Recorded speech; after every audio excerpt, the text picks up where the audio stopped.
knowledge has made us cynical, our cleverness hard and unkind. We think too much and feel too little. Welcome back to the Jamaica Anonymous Issues channel. We would like to look back on something that happened a very long time ago, as far back as 2014. A statement that was made by a member of parliament, Everald Warmington.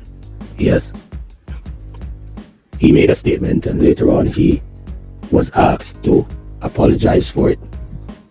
That statement was that if Jamaican citizens do not vote, then they have no right, they have no benefit to get.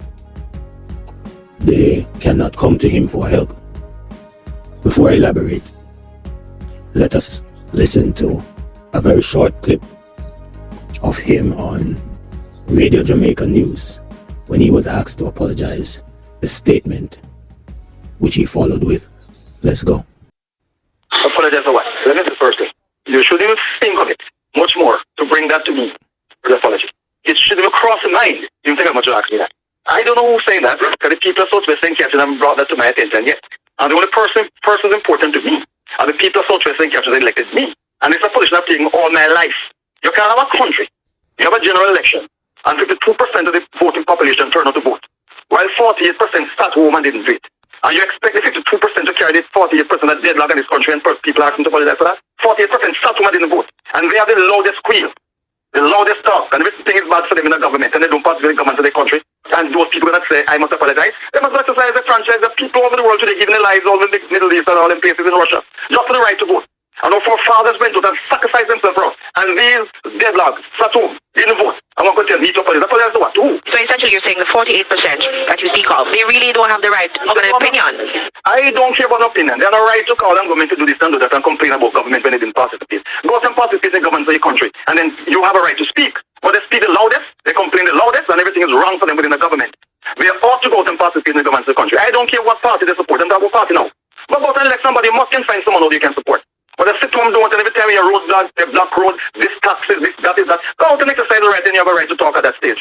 That's how they came to me about apology. Don't bring that to me. So your comments really was not a GLP, PNP, it meant across the board? I never mentioned PNP or GLP in my mouth. I am not a GLP between elections. I represent the Jamaican Party between nomination election day, between election to the other one. I'm a member of parliament whereby I represent the people of Southwest and Catherine, because you can't have two MPs in one constituency. I represent the people of Southwest and Catherine. I don't talk about party politics.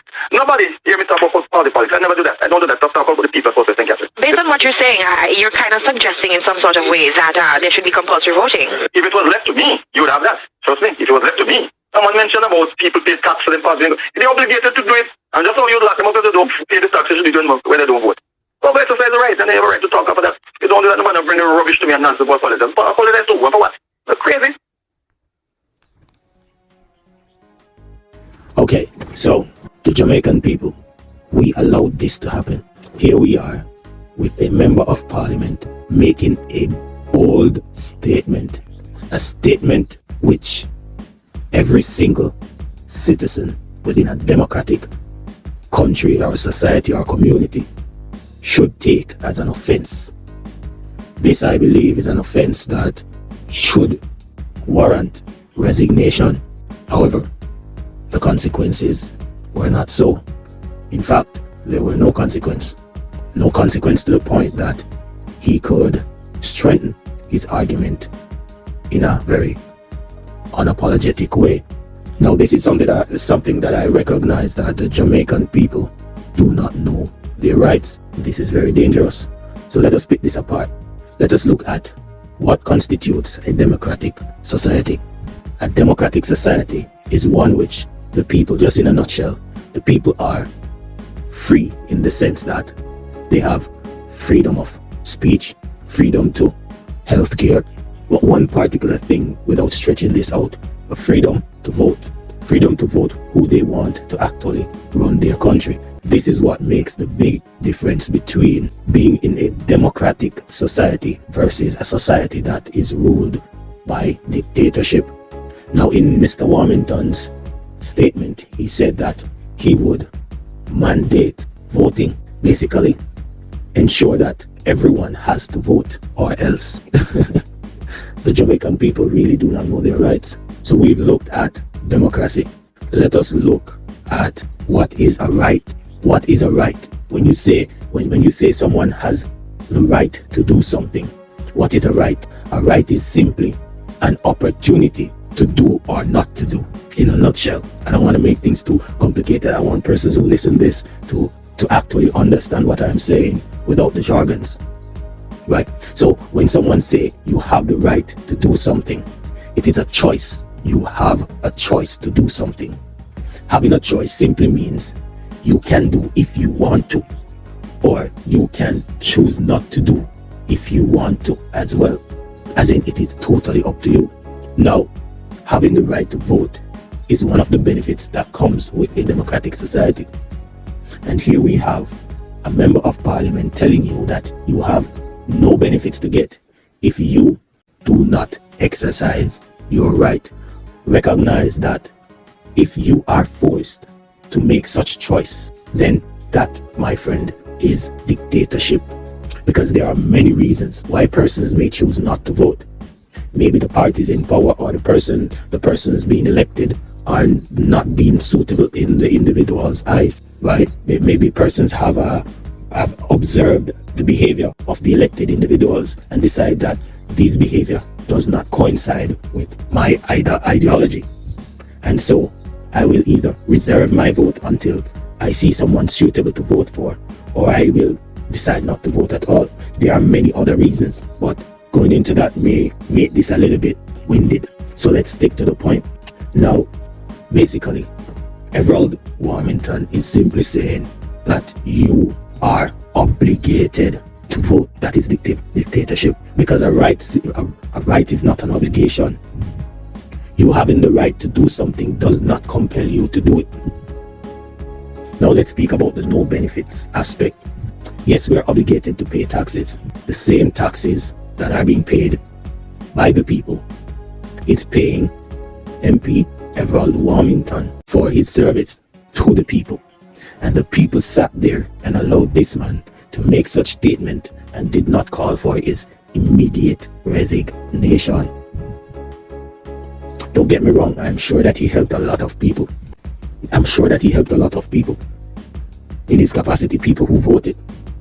However, living in a democratic society, having the right to vote doesn't obligate you to vote. Therefore, since it does not obligate you to vote, it does not take away from your opportunity of receiving benefits as tax-paying citizens of whichever country or community you are from. I personally believe that this was a disrespect to the people, but I recognize what is happening. The people did not recognize it to be a disrespect because the people do not know their right. Basically, it seems as if a lot of our Jamaican people are just absolutely ignorant of their right, ignorant of their community, ignorant of the roles and responsibilities of their politicians or political leaders. I have so much to say on this topic. There are so many things that happen in Jamaica which just, when I look at them, I just have to shake my head, because I just cannot understand how the mass of the people allow these things to happen. Yeah, there are so many statements made, so many shady moves made by our political leaders, and as a people we sit back and we allow it. It is quite obvious that the people are ignorant. I mean, it's no wonder they remove civics from school, so the people will never be able to wake up and recognize what is going on or what's going on around them. As an upstanding citizen of any country, you have rights, you have responsibilities, and you have obligations. We need not conflate rights with responsibilities, nor with obligation. These are three separate entities. If we take away right and only leave responsibility and obligations, recognize that we are no longer in a democratic state. That, my friend, would be dictatorship. So now that I can look back at what happened then and what was gone unchecked, it proved to me that what is happening now in the Jamaican society is no coincidence. This was brewing a long time ago. This is not democracy. We are living in a country where it seems as if democracy is a facade, and the only people who know that this is so are our leaders. The people don't know. Couldn't be. In fact, The people allowed it. This is dictatorship in disguise. Soldiers, don't fight for slavery, fight for liberty. In the 17th chapter of St. Luke it is written, the kingdom of God is within man, not one man nor a group of men, but in all men, in you. You, the people, have the power to create machines, the power to create happiness. You, the people, have the power to make this life free and beautiful, to make this life a wonderful adventure. Then in the name of democracy, let us use that power. Let us all unite. Let us fight for a new world. Decent world that will give men a chance to work, that will give youth a future and old age a security. By the promise of these things, brutes have risen to power, but they lie. They do not fulfill that promise. They never will. Dictators free themselves, but they enslave the people. Now let us fight to fulfill that promise. Let us fight to free the world, to do away with national barriers, to do away with greed, with hate and intolerance. Let us fight for a world of reason, a world where science and progress will lead to all men's happiness.